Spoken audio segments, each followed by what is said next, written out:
కథ ప్రారంభంలో నాసాకు చెందిన ఒక స్పేస్ క్యాప్స్యూల్ భూమిపై క్రాష్ ల్యాండింగ్ అవుతుంది. అందులో ఆస్ట్రోనాట్ శామ్ ఉంటుంది. రెస్క్యూ టీం వెంటనే ఆమెను బయటకు తీసి బోట్లో కూర్చోబెట్టి ఆస్పత్రికి తీసుకెళ్తారు. కొద్దిసేపటికి శామ్కు స్పృహ వస్తుంది. కాని ఆమెకు తీవ్రమైన తలనొప్పి, తలనిమిరడం మొదలవుతుంది. చుట్టూ చూస్తే ఒక పెన్ గాల్లో తేలుతూ కనిపిస్తుంది. ఆమె దాన్ని తాకబోయేలోపే కొందరు అకస్మాత్తుగా గదిలోకి వస్తారు. మళ్లీ పెన్నును చూస్తే అది ట్రేపై సాధారణంగా పడి ఉంటుంది. వెంటనే ఆమెకు వాంతి రావడం మొదలవుతుంది. డాక్టర్ ఆమెకు అర్థం చేసేస్తాడు. ఈ పరిస్థితిలో ఇలా భ్రమలు రావడం చాలా సాధారణం. నువ్వు చాలా రోజులుగా గ్రావిటీ లేని వాతావరణంలో ఉన్నావు కాబట్టి వస్తువులు తేలుతున్నట్టు కనిపించడం సహజమే అని చెబుతాడు. ఆమె చేతికి కొద్దిగా వాపు వచ్చి ఉంటుంది. కాని ఎముక విరగలేదు. ల్యాండింగ్ సమయంలో దెబ్బ తగిలి ఉండొచ్చని తరువాత డాక్టర్లు ఏం జరిగింది అని అడుగుతారు. కథలోకి వెళ్లే ముందల ఈ వీడియోకి ఒక లైక్ చేసి మన ఛానల్ని సబ్స్క్రైబ్ చేసుకోండి. శామ్ చెప్పిందిలా. మిషన్ కంట్రోల్ చెప్పిన లొకేషన్కి వెళుతుండగా అన్నీ బాగానే ఉన్నాయి. కాని అకస్మాత్తుగా క్యాప్స్యూల్ ఏదో ఒక వస్తువును ఢీకొట్టింది. ఆ తర్వాత వేగంగా కింద పడుతూ ఆమె స్పృహ తప్పిపోయింది. డాక్టర్లు చెబుతారు,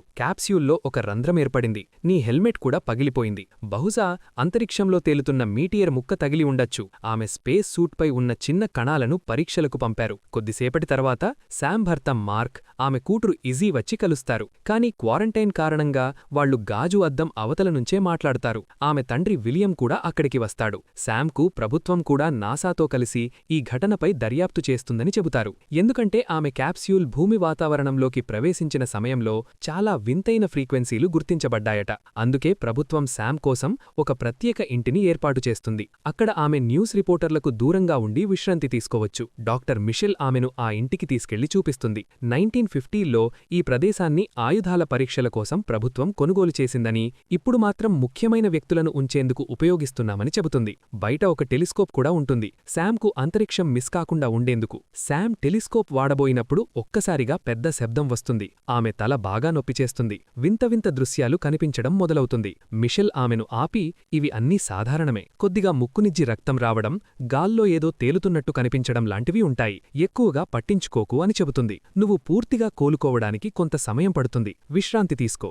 2 నెలల తర్వాత పరీక్షలు చేస్తాం. ఆ తర్వాతే కొత్త మిషన్ ఇస్తాం అని చెబుతుంది. ప్రతిరోజూ ఉదయాన్నే డాక్టర్లు వచ్చి శామ్ను చెక్ చేస్తుంటారు. ఒకరోజు శామ్కు భయంకరమైన తలనొప్పి వస్తుంది. కాని జ్వరం మాత్రం ఉండదు. ఆమె చేటిపై ఉన్న బ్యాండేజ్ తీసి చూస్తే చాలా భయంకరమైన మచ్చ కనిపిస్తుంది. తర్వాత గదిలో వస్తువులు సర్దుతుండగా అకస్మాత్తుగా ముక్కు నుంచి రక్తం కారుతుంది. అదే సమయంలో ఆమె స్నేహితురాలు వాల్ నుంచి వీడియో కాల్ వస్తుంది. మాట్లాడుతుండగానే శామ్ ఒక్కసారిగా మౌనంగా మారి బయటవైపు చూడసాగింది. వాల్ గట్టిగా అరవసాగింది. శామ్, శామ్ ఇటు చూడు, ఎక్కడ చూస్తున్నావ్ అని అడిగింది. అప్పుడు శామ్ స్పృహలోకి వచ్చి, బయట ఎవరో ఉన్నట్టు అనిపిస్తోంది అని చెప్పింది. ఆమె కెమెరా తిప్పగానే అక్కడ ఒక నీడ కదిలి వెళ్లినట్టు కనిపించింది. వాల్ ఆమెతో, నీ లక్షణాలు కొంచెం తక్కువగా చెప్పు, అలా చేస్తే నిన్ను త్వరగా తిరిగి పనికి పంపిస్తారు అని చెప్పింది. కాల్ అయిపోయిన తర్వాత ఇంట్లో లైట్లు మినుగురుల్లా మెరపడం మొదలుబెడ్డాయి. ఒక గదిలో నుంచి పెద్ద శబ్దం వచ్చింది. ఆమె అక్కడికి వెళ్లి చూసేసరికి నేలపై నీళ్లు, మట్టి ఉన్నాయి. తలుపు కూడా తెరిచి ఉంది. ఆమె బయటకు వెళ్లి టెలిస్కోప్తో అడవిని చూసింది.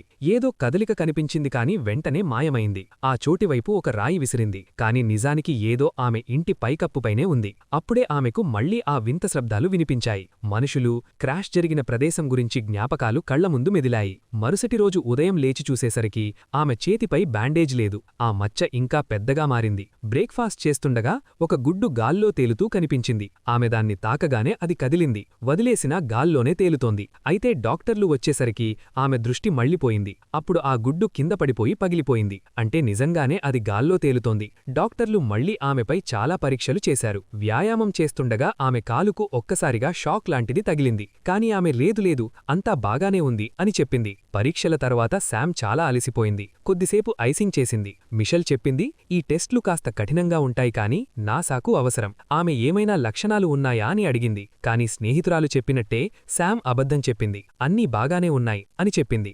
డాక్టర్లు వెళ్లిన తర్వాత శామ్ మార్క్కు కాల్ చేసింది. నేను పూర్తిగా బాగుపడాక మనమిద్దరం కూడా ఒక ఫ్యామిలీ ట్రిప్కి వెళదాం అని చెప్పింది. కాని మార్క్ ఒప్పుకోలేదు. ఇజీకి అర్థం కాక కన్ఫ్యూజ్ అవుతుంది. మనం అంతా కలిసే ఉన్నామన్న భావన వస్తుంది. తర్వాత డివోర్స్ అయితే ఆమెకు పెద్ద షాక్ అవుతుంది అని చెప్పాడు. ఇది విని శామ్ బాధపడింది. ఇంకా డివోర్స్ ఖాయం కాలేదు కదా, మనం ఇప్పటికీ మాట్లాడుతూనే ఉన్నాం కదా అని చెప్పింది. ఈ మాటలతో ఇజీ దత్తత తీసుకున్న పిల్ల అని, శామ్ మార్క్ విడిపోతున్నారు ఉన్నారని తెలుస్తోంది. కారణం శామ్ తన పనిలోనే మునిగిపోయి మార్క్కి ఈజీకి సమయం ఇవ్వట్లేదు. అంతలో ఈజీ అక్కడికి వచ్చి తాను వేసిన డ్రాయింగ్ చూపించింది. అందులో స్పేస్లో కొంతమందిని గీసింది. కొద్దిసేపటి తర్వాత శామ్ అడవిలో నడుస్తుండగా మళ్లీ అదే పెద్ద శబ్దం వినిపించింది. ఎవరో ఆమెను వెతుక్కుంటూ వస్తున్నట్టు దృశ్యాలు కనిపించాయి. అన్నీ నిశ్శబ్దంగా మారిన తర్వాత ఆమెకు నేళ్ల కింద ఒక వైర్ కనిపించింది. ఆ వైర్ వెంట నడుస్తూ వెళ్లేసరికి అక్కడ చాలా కెమెరాలు ఉన్నాయని ఆమెకు అర్థమైంది.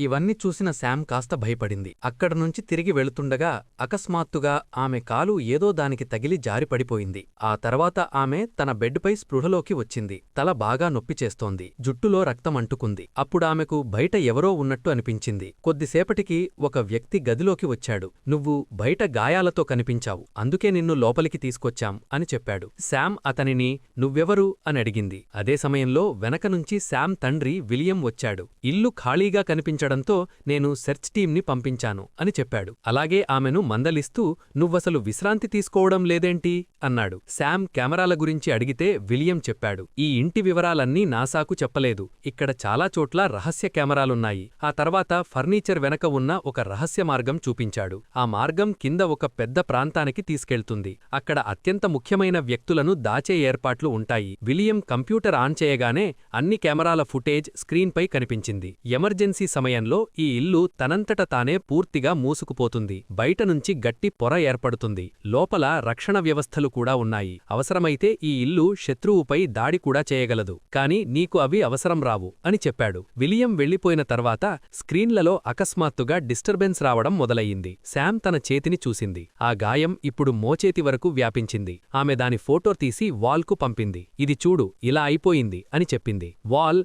ఐసింగ్ చెయ్యి, మెల్లగా తగ్గిపోతుంది అని చెప్పింది. సాయంత్రం శామ్ జకూజీలో రిలాక్స్ అవుతుండగా ఒక్కసారిగా గాలి ఆగిపోయింది. అడవిలో నుంచి వింత శబ్దాలు వినిపించాయి. కేవలం ఒక్క సెకండ్లో మళ్లీ గాలి బలంగా వీయడం మొదలయ్యింది. భయపడి శామ్ లోపలికి వెళ్లిపోయింది. ఆమె మార్క్కు కాల్ చేసింది, కాని అతను ఫోన్ ఎత్తలేదు. అదే సమయంలో లైట్లు మిణుగురులా మెరుస్తూ ఆఫ్ అయ్యాయి. శామ్ టార్చ్ పట్టుకుని బాల్కనీకి వెళ్లి చూసింది. ఏమీ కనిపించలేదు. తిరిగి లోపలికి వచ్చేసరికి పూర్తిగా చీకటైపోయింది. అప్పుడు తలుపు దగ్గర ఒక వింత మాన్స్టర్ నిలబడి ఉంది. శామ్ కాసేపు షాక్లో నిలిచిపోయింది. మళ్లీ చూసేసరికి ఆ మాన్స్టర్ కనిపించలేదు. లైట్లు మళ్లీ ఆన్ అయ్యాయి. శామ్ తలుపు తెరిచి టార్చ్తో చుట్టూ చూసింది. కాని ఏమీ కనిపించలేదు. వెంటనే లోపలికి వెళ్లి అలారం ఆన్ చేసి తలుపు లాక్ చేసింది. బెడ్రూం వైపు వెళుతుండగా ఇంట్లోని ఏఐ సిస్టమ్ అనౌన్స్ చేసింది, ఇంట్లోకి ఎవరో చొరబడ్డారు. లాక్డౌన్ ప్రారంభమయ్యింది. వెంటనే మెటల్ ప్యానెల్స్ పైకి వచ్చి అన్ని తలుపులు, కిటికీలు మూసిలేశాయి. శామ్ ఇంట్లోనే పూర్తిగా లాక్ అయిపోయింది. ఆమె వెంటనే ఫోన్తో కాల్ చేయడానికి ప్రయత్నించింది. కానీ సిగ్నల్ లేదు. అప్పుడు మళ్లీ అదే గట్టిగా కేకలు వేసే శబ్దం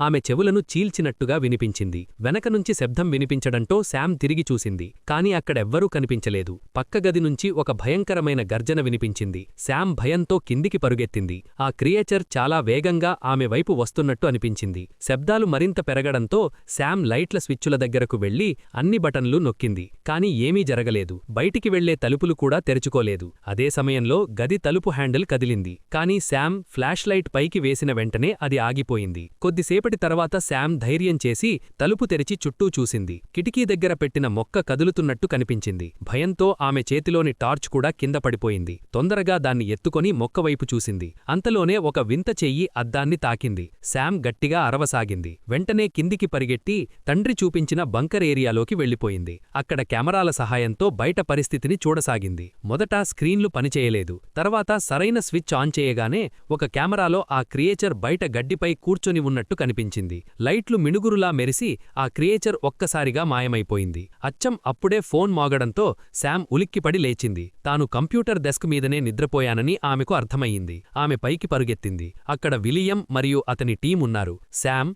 జనరేటర్లో ఏదో సమస్య ఉన్నట్టు అనిపిస్తోంది అని చెప్పింది. విలియం, అవును, పవర్ కట్ గురించి నాకు తెలుసు, నా వాళ్లను పనిమీద పెట్టాను అని అన్నాడు. తర్వాత శామ్ అతనితో ఒంటరిగా ఈ ఇంట్లో ఏదో క్రియేచర్ ఉంది అని చెప్పింది. విలియం, సెక్యూరిటీ ఫుటేజ్ చెక్ చేస్తాను అని అన్నాడు. ఆ తర్వాత శామ్ పరీక్షలు మళ్లీ మొదలయ్యాయి. మిషేల్ ఆమె గాయాలను చూసి ఇవి సాధారణ గాయాలులా లేవు, నీకు ఎక్స్రే అపాయింట్మెంట్ తీసుకుంటాను అని చెప్పింది. కొంతసేపటి తర్వాత మార్క్, ఈజీ శామ్ను కలవడానికి వచ్చారు. విలియం తన మనవరాలితో సమయం గడుపుతున్నాడు. అప్పుడు మార్క్, శామ్ ఇద్దరూ అడవిలోకి కొంచెం దూరంగా మాట్లాడడానికి వెళ్లారు. శామ్ మార్క్తో, నేను ఈ ప్రపంచానికి చెందని ఒక క్రియేచర్ని చూశాను. నా మిషన్ సమయంలో స్పేస్లో సిగ్నల్ పంపాను కాబట్టి నేను ఒక ఏలియన్ని కూడా తీసుకొచ్చి ఉండొచ్చు అని చెప్పింది. మార్క్ ఏదో చెప్పబోయే ముందే ఈజీ అక్కడికి వచ్చింది. తర్వాత విలియం, శామ్ ఇద్దరూ కెమెరాలను చెక్ చేశారు. శామ్ ఆ మాన్స్టర్ని చూసిన సమయంలో కెమెరాలు గ్లిచ్ అవుతున్నాయి, కానీ గడ్డిపై ఏ మాన్స్టర్ కూడా కనిపించలేదు. విలియం, నువ్వు ఎక్కువగా ఆలోచిస్తున్నావు, నీకు విశ్రాంతి అవసరం అని చెప్పి పైకి వెళ్లిపోయాడు. అతను వెళ్లిపోయిన తర్వాత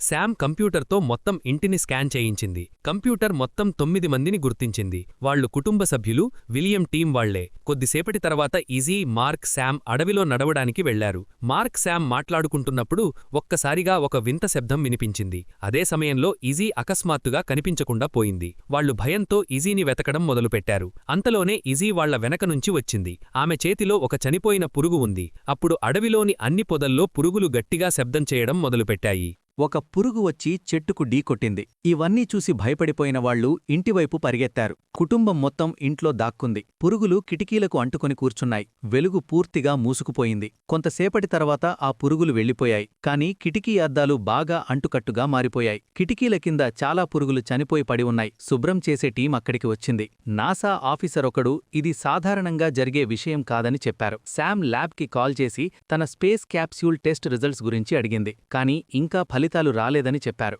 మార్క్, ఈజీ తాత్కాలికంగా అక్కడ్నించి వెళ్లిపోయారు. అయితే మార్క్ రాత్రికి మళ్లీ వస్తాను అని చెప్పాడు. కొద్దిసేపటికి శామ్కు తన కాలి దగ్గర ఏదో వింతగా అనిపించింది. షూ తీసి చూసేసరికి నఖం దగ్గర నుంచి రక్తం కారుతోంది. బాత్రూంకి వెళ్లి సాక్స్ తీసేసరికి గాయం మొత్తం కాలిమీద వ్యాపించిందని తెలిసింది. నఖాన్ని తాకగానే అది ఊడిపోయింది. శామ్ గట్టిగా అరవసాగింది. వెంటనే కాలు బ్యాండేజ్తో కట్టి ఐస్ పెట్టుకుంది. అదే సమయంలో లైట్లు మళ్లీ మిణుగురులా మెరుస్తూ ఉన్నాయి. భయంతో శామ్ ఒక టేబుల్ని తలుపు ముందు పెట్టింది. ఇంటర్నెట్లో వింత పురుగుల సంఘటనల గురించి వెతికింది. అక్కడ కొంతమంది ఫోటోలు కనిపించాయి. వాళ్ల శరీరాలపై కూడా తనలాంటి మచ్చలే ఉన్నాయి. అప్పుడు శామ్కు తన నడుము దగ్గర ఏదో కదులుతున్నట్టు అనిపించింది. వెంటనే బాత్రూంకి పరిగెత్తింది. అద్దంలో చూసేసరికి ఆ గాయం చేతినించి భుజం వరకు వ్యాపించింది. లైట్లు మళ్లీ మెరగడంతో శామ్ అలారం ఆన్ చేసి కిందికి పరిగెత్తింది. చుట్టూ భయంకరమైన శబ్దాలు వినిపిస్తున్నాయి. అదే సమయంలో మార్క్ నుంచి కాల్ వచ్చింది. నేను వస్తున్నాను అని అతను చెప్పాడు. శామ్ అకస్మాత్తుగా, నేను మంచి తల్లినేనా అని అడిగింది. ఇది విని మార్క్ కాస్త అయోమయంలో పడ్డాడు.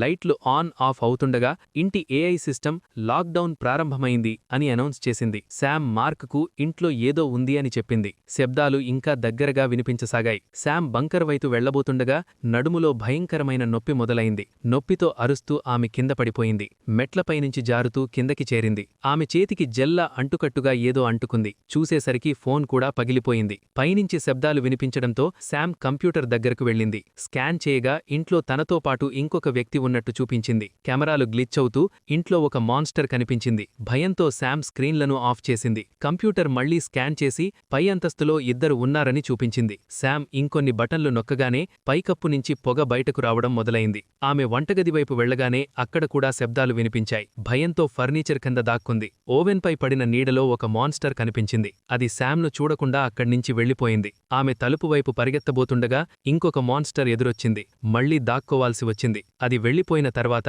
శామ్ బయటికి పరిగెత్తింది. వెంటనే బాత్రూంలోకి వెళ్లి తలుపును ఫర్నిచర్తో ఆపేసింది.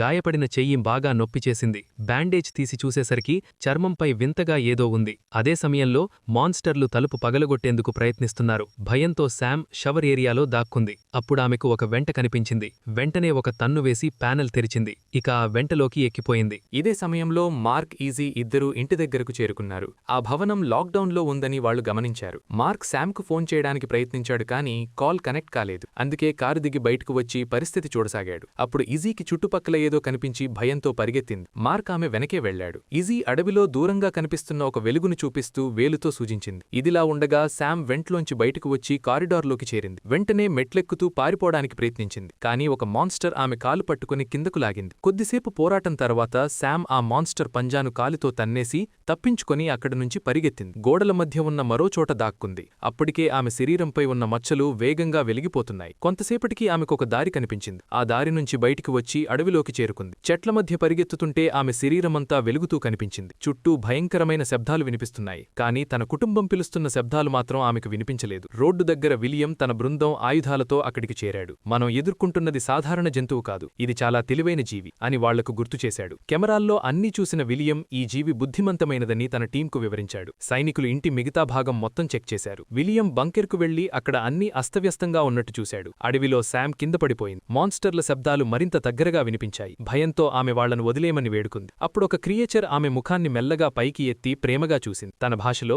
"నువ్వు నన్ను అర్థం చేసుకోగలవా?" అని అడిగింది. శామ్ షాక్ అయిపోయింది. ఎందుకంటే ప్రతి మాట ఆమెకు స్పష్టంగా అర్థమవుతోంది. ఆ క్రియేచర్ లాంటి మరికొందరు అక్కడికి వచ్చారు. మొదటి క్రియేచర్ "మేము నిన్ను చాలా మిస్ అయ్యాం" అని చెప్పింది. శామ్ "మీరెవరు?" అని అడిగింది. వాళ్ళు "మేమే నీ కుటుంబం" అని చెప్పారు. ఇది విని శామ్ పూర్తిగా అయోమయంలో పడింది. అప్పుడా జీవి తన నుదిటిని శామ్ నుదిటికి తాకించి "గుర్తుచేసుకో" అని చెప్పింది. అప్పుడే శామ్కు పాత విజన్లు స్పష్టంగా గుర్తొచ్చాయి. నిజానికి శామ్ మనిషి కాదు, ఒక ఏలియన్ అని తెలిసింది. చాలా ఏళ్ల క్రితం ఆమె కుటుంబం భూమిపై క్రాష్ అయ్యింది. విలియం టీం వాళ్లను పట్టుకోవడానికి ప్రయత్నించడంతో ఏలియన్స్ పారిపోయారు. ఆ గందరగోళంలో శామ్ తన కుటుంబం నుంచి విడిపోయింది. తనను కాపాడుకోవడానికి ఒక డివైజ్ ఉపయోగించి మనిషి రూపం తీసుకుంది. విలియం ఆమెను కనుగొన్నప్పుడు ఆమె చిన్నపిల్లలా కనిపించింది. తల్లిదండ్రులెవరూ కనిపించకపోవడంతో విలియం ఆమెను దత్తత తీసుకున్నాడు. ప్రస్తుతం మార్క్ ఈజీ అడవిలో శామ్ చుట్టూ ఏలియన్స్ ఉన్నట్టు చూస్తారు. ఈజీ తన తల్లి వెలుగుతున్న శరీరాన్ని చూసి భయపడింది. కానీ శామ్ "ఎవరూ నీకు హాని చెయ్యరు" అని ఆమెకు ధైర్యం చెప్పింది. అప్పుడే విలియం అక్కడికి వచ్చాడు. "నువ్వెవరో నాకు మొదటి నుంచి తెలుసు" అని చెప్పాడు. కావాలనే శామ్ను ఆస్ట్రోనాట్గా తయారుచేసి